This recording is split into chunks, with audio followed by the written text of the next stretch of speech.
Sir. काय sir, तुम्ही तुमच्या खिशातून त्यांना जेवण खरेदी करून देता.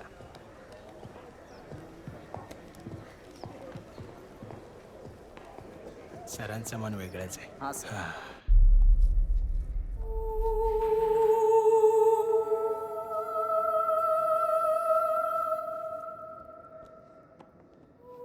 सर मला ठाऊक आहे तुम्ही खूप दुःखी आहात.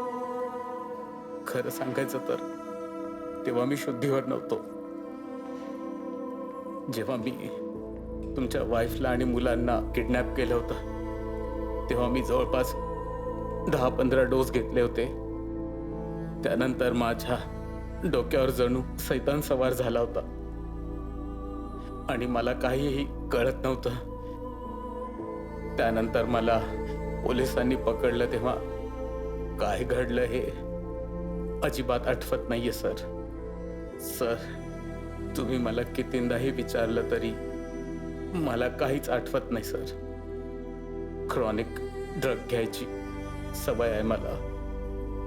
जेव्हा तुम्ही माझ्या जेवणाचे पैसे देता तेव्हा मला फार फार वाईट वाटतं सर. तुम्ही हे जेवण बाहेर हॉटेलमधून विकत घेऊन येता ना तेव्हा मला बाहेरच्या जगाशी नातं असल्यासारखं वाटतं.